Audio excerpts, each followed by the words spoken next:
Hello everyone, this is Toontastic back with another video, and I have a question for you. Have you ever run a marathon, jogged on an open trail, maybe raced a friend? Now have you ever done a walkathon? It sounds easy, you won't be putting that much pressure as you would when running, but what if you walked on for hours, days, come rain or shine, and if you stop, well, may you have mercy if you stop. That's the topic of the book I am talking about today. The Long Walk by the master of horror Stephen King. A book that has now become a movie this year, directed and produced by Francis Lawrence.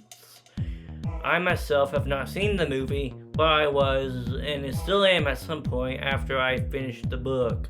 Now, The Long Walk is a dystopian psychological thriller where, unlike Stephen King's other notable books, It, Cujo, or some of the stories in Night Shift, you won't find any supernatural or monstrous entities unless you count the Major and the soldiers. Naturally, I suggest you read the book yourselves, because expect small spoilers for this book. Now, put one foot down after the other, and let's get into it. The book follows Ray Garrity, a simple man who wants something simple in return. Whatever your heart desires, a life fully set up. And the legendary Long Walks prize to the winner is exactly that. But there's a problem, a huge problem. You have to outwalk a huge determined group of 100 teenage boys. Doesn't sound so bad, right? Right? Well, there's the fact that if you receive 3 warnings for going under 4 miles per hour, you get your ticket bought. The major soldier shoots you dead. And there's also the problem that you have to outwalk all of them. There is no ties, or second place, or backouts. The rules are simple. Walk or die. In the book, we meet several characters, some good, some bad, some even worse than bad, like Barkovich. I will say one complaint I have about the book are the characters. Even the main characters are kinda unlikable for some reason. For sometimes, I guess you could say they are flawed, as they are quite literally being walked to death. Well, let's get into some of the main characters. Of course, there's Ray Garrity, our main protagonist, as well as his musketeers.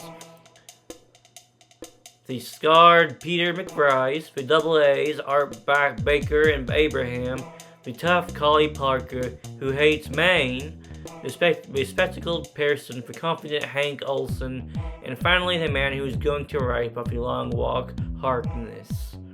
Of course, we also have important secondary characters that have subplots and backstories as well, such as Mysterious Stebbins, Gary Barkovich, the sadistic jerk, and Scram, loving husband, and personally, my favorite character. Of course, like a lot of horror novels, the old rule, don't get attached to them, certainly applies here as well, as only one will survive, and they will have to go through torturous methods to do so, from hemorrhaging to losing their minds as death surrounds them. You know the book is good if you feel like you are part of it, because my feet were utterly aching by reading it.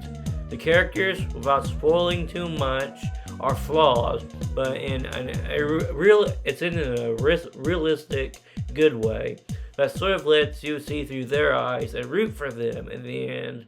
Some of the deaths actually surprised me, and they are definitely not for the lighthearted. It is insisted that on the emotionless soldiers take no pleasure in gunning them down, which makes the book much more scary because they're the main thread of the book, so death is always near, and they're depicted as emotionless, almost machine-like, and they're just doing their jobs without the slightest bit of empathy. And that's terrifying given the human outlook on what others may seem as moral, while others don't.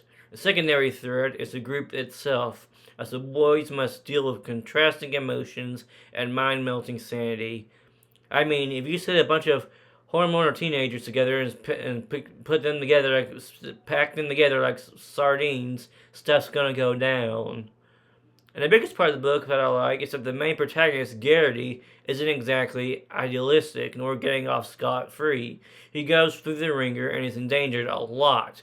That makes you worry for him, even though sometimes he can be a bit troubling himself.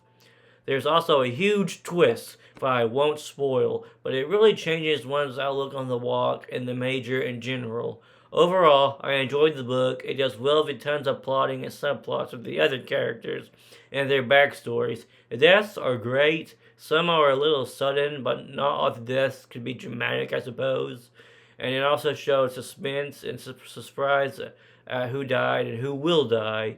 I sincerely hope the movie holds up to the book, and I can't wait to see you all in the next video. So this is it for now, and I will see you all next time. Bye!